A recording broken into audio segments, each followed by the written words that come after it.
Hello అండి. నా పేరు సురేష్ అండి.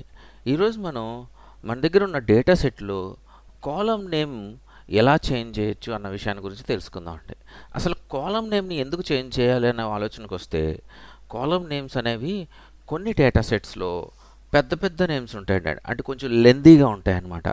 సో, దానివల్ల ఏమవుతదంటే, మనకి టేబుల్ సరిగ్గా కనపడకపోవడం, లేకపోతే మనం ఆ టేబుల్‌ని ఒకవేళ ఇండెక్స్ చేసుకోవాలనుకోండి విడిగా, ఆ నేమ్‌ని కాపీ పేస్ట్ చేసుకుంటే గానీ మనం చేయలేకపోవడం, అలాంటివి కొన్ని ప్రాబ్లమ్స్ వస్తుంటాయన్నమాట అండి. సో, అలాంటి సందర్భంలో మనకి కొంచెం ఈజీగా అవటం కోసం కాలమ్ నేమ్స్‌ని రీనేమ్ చేసుకుంటూ ఉంటాం అనమాట అండి. సో, అదేంటనేది మీకు చూపిస్తాను. సో, ఫస్ట్ పాండాస్‌ని ఇంపోర్ట్ చేసుకుందామండి.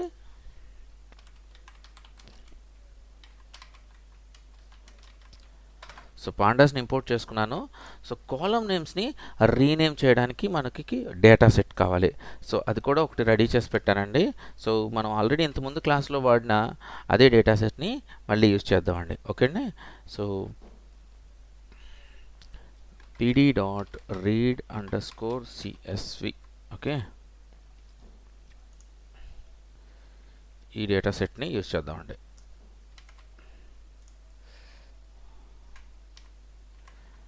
సో, ఈ డేటా సెట్ మనకి ఏమున్నాయో చూద్దామండి. సో, మెనూ నేమ్స్ వచ్చి ID, brand ID, model, RAM, storage ఇవన్నీ చిన్న చిన్నగా ఉన్నాయి. మనకి నేమ్స్ బాగా ఈజీగా గుర్తుంటాయి. ఇన్ కేస్ ఒకవేళ ఇది కానీ చాలా పెద్దగా ఉందనుకోండి, లెంతీగా ఉందనుకోండి, సో బ్రాండ్ ఐడి అని సింపుల్గా కాకుండా for example mobile phone brand ID అని ఉందనుకోండి, మొబైల్ ఫోన్ బ్రాండ్ ఐడి కొంచెం పెద్ద వర్డ్ ఉంటుంది. సో ఇక్కడ కాలమ్స్ కూడా తక్కువ కాలమ్స్ ఉన్నాయి కాబట్టి మనకి ఈజీగా తెలుస్తుంది. ఒకవేళ ఎక్కువ కాలమ్స్ ఉన్నాయనుకోండి, ఒక 10 కాలమ్స్ ఉన్నాయి, 15 కాలమ్స్ ఉన్నాయి, అలాగే ఒక్కొక్క కాలమ్ నేమ్ వచ్చి లెందీగా ఉంది. సో అలాంటప్పుడు మనం ఒక అంటే మనం వర్క్ చేసేటప్పుడు కొంచెం ఇబ్బంది కలుగుతూ ఉంటుంది అనమాట. అంటే మనకు ఆ నేమ్స్ గుర్తుపెట్టుకోవడానికి, లేదంటే ఆ నేమ్స్ కోసం కాపీ పేస్ట్ చేయడానికి, లేదంటే మనకి ఇలా ఒక వ్యూ చూడడం, లేదా స్క్రోల్ చేస్తే కానీ ఈ టేబుల్ని వ్యూ చేయలేకపోవడం, అలాంటివి జరుగుతూ ఉంటాయి అనమాట. సో కొంచెం ఈజీగా మనం వ్యూ చేయడం కోసం ఈ కాలమ్ నేమ్స్ని అయితే రీనేమ్ చేసుకోవచ్చు అనమాట అండి. సో ఎలా రీనేమ్ చేయొచ్చు అనే విషయాన్ని మీకు చెప్తాను చూడండి. సో డిఎఫ్ డాట్ రీనేమ్ అంతేనండి ఫంక్షన్. ఓకే, దీంట్లో మనకి కొన్ని అట్రిబ్యూట్స్ ఉన్నాయండి, చూడండి చూపిస్తాను. ఇదిగోండి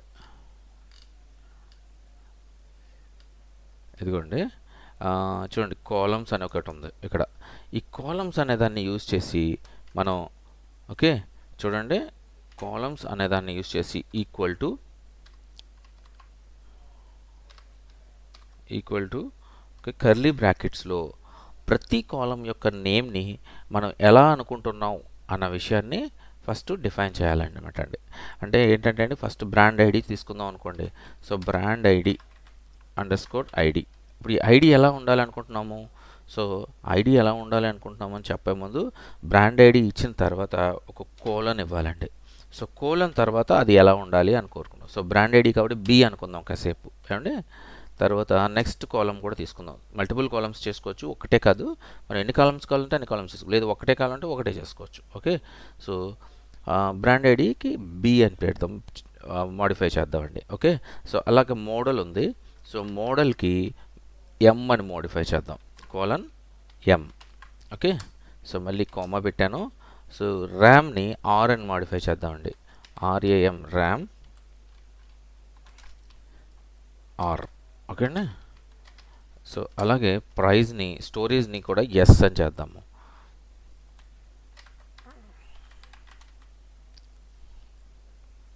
స్టోరేజ్ ఎస్, రైట్. ప్రైజ్ని పి అని చేద్దాం, ప్రైజ్ని పి. ఓకే అండి. సో ఇప్పుడు ఇలాగా రీనేమ్ చేసుకుని ఈ కాలమ్స్ అన్నీ కూడా మనం చెక్ చేయొచ్చండి. చూడండి, ఎంటర్ చేస్తాను, రన్ చేస్తున్నాను కోడ్. అదిగో చూసారా. సో ఇక్కడ బ్రాండ్ ఐడి మారలా. ఎందుకు మారలేదంటే అండి, మనం స్పెల్ మిస్టేక్ చేసామండి. చూడండి స్పెల్లింగ్, అందువల్ల మారలా. సో మళ్ళీ రీరన్ చేశానండి. ఇదిగోండి చూసారా, BMRSP. సో ఇలాగా రీనేమ్ చేసుకోవచ్చండి. ఇది పర్మనెంట్ కాదండి, ఎందుకంటే ఇది టెంపరీ. ఎందుకంటే మనం వర్క్ చేసుకోవడానికి, సింపుల్గా మనకి డేటా చూడటానికి, దాని గురించి అవగాహన తెచ్చుకోవాలంటే మనకంతా దగ్గరగా ఉంటే మనం ఈజీగా ఒక లుక్లో మనం అన్నీ చేసుకోవచ్చు అనమాట. సో అందుకని ఇలా రీనేమ్ చేసుకుని కాలమ్స్ని మనం దాని యొక్క అనాలిసిస్ చేసుకోవచ్చు అనమాట అండి. ఇది పర్మనెంట్ కాదు, ఎందుకంటే చూడండి మళ్ళీ డిఎఫ్ అని ఎంటర్ చేస్తే యాజ్ ఇట్ ఈస్గా మనకి కాలమ్ నేమ్స్ వచ్చేస్తాయండి. అయితే దీన్ని పర్మనెంట్ కూడా చేయొచ్చండి, కానీ ఇది పర్మనెంట్ చేయాలి అని అంటే మనకు ఒక అట్రిబ్యూట్ ఉందండి, అది యూజ్ చేయాలి. అది యూజ్ చేస్తే ఏమవుతుంది అని అంటే మళ్ళీ ఇవి మళ్ళీ ఎలా అంటే మళ్ళీ ఈ నేమ్స్కి రాదనమాట, పాత నేమ్స్కి రావు. సో అది యూజ్ చేసామంటే మనం, సో ఎప్పుడైనా సరే ఇలా చేస్తున్నప్పుడు మన డేటాబేస్ ఏదైతే ఉంటుందో దాన్ని బ్యాకప్ పెట్టుకోవాలండి. బ్యాకప్ పెట్టుకోకుండా రీనేమ్స్ చేయకూడదు. రీనేమ్స్ చేసినా ఓకే, ఇప్పుడు నేను చెప్పబోయే ఒక ఫంక్షన్ నేమ్ ఉంది చూసారండి, చెప్పబోయే ఒక అట్రిబ్యూట్ నేము అది యూజ్ చేయకూడదు. రీనేమ్ చేసిన అది యూజ్ చేసాము అని అంటే మనం ఒక బ్యాకప్ పెట్టుకోవడం మంచిదండి, ఎందుకైనా మంచిది. ఎందుకంటే ఇది కానీ యూజ్ చేస్తే పర్మనెంట్గా ఈ నేమ్స్ ఏవైతే ఉన్నాయో చేంజ్ అయిపోతాయండి. సో దాని నేమ్ ఏంటంటే అండి ఇన్ ప్లేస్ అండి. ఇన్ ప్లేస్ అని వాడితే మనం దేనికైనా సరే ఈ యొక్క రీనేమ్ ఫంక్షన్ అనే కాదండి, ప్రతి దాంట్లోనూ మనం మాడిఫై చేస్తున్నామంటే కాలమ్ని ఇన్ ప్లేస్ అని ఒక అట్రిబ్యూట్ ఉంటుందండి. ఆ అట్రిబ్యూట్ని కానీ ట్రూ చేసామనుకోండి ఓకే, మన దగ్గరికి బ్యాకప్ లేకపోతే ఈ పర్మనెంట్గా చేంజ్ అయిపోతాయండి. మళ్ళీ మనకు ముందులా కావాలి అంటే రావు. ఓకే, సో అందుకనే ఎప్పుడైనా సరే డేటాబేస్ మనకి ఇది డేటా సెట్ ఏదైతే ఉంటుందో మనకు ఒకవేళ కానీ రీనేమ్స్ చేస్తున్నాము అని అంటే ఒక బ్యాకప్ పెట్టుకోండి. ఓకే అండి, సో ఇప్పుడు చూడండి ఇన్ ప్లేస్ ట్రూ అని పెడుతున్నాను.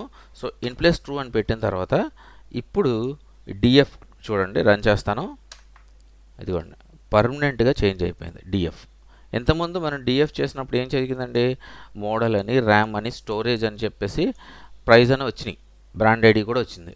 కానీ ఇలా చేయడం వల్ల ఇన్ ప్లేస్ చేయడం వల్ల ట్రూ చేయడం వల్ల డిఎఫ్ అనే ఒక డేటాబేస్ నేమ్ కదండి, వేరియబుల్ నేము, సో ఇది పర్మనెంట్గా వాటి నేమ్స్ని మార్చేస్తుంది అనమాట అండి. చూసారా ఇలా మార్చేస్తుంటుంది. సో అందుకని ఇన్ ప్లేస్ యూజ్ చేసేటప్పుడు మాత్రం మీ దగ్గర ఉన్న డేటా సెట్ ఏదైతే ఉంటుందో అది బ్యాకప్ తీసి పెట్టుకుని ఈ ఫంక్షన్ ఈ యొక్క అట్రిబ్యూట్ని యూజ్ చేయండి, లేకపోతే మీకు చాలా ఇబ్బంది కలుగుతుంది. ఓకేనండి, సో అదండి మీకు అర్థమయ్యేలాగా నేను చెప్పానని నేను అనుకుంటున్నానండి. మీకు ఏమన్నా అర్థం కాకపోతే దయచేసి కామెంట్ చేయండి. ఓకేనండి, బాయ్ అండి.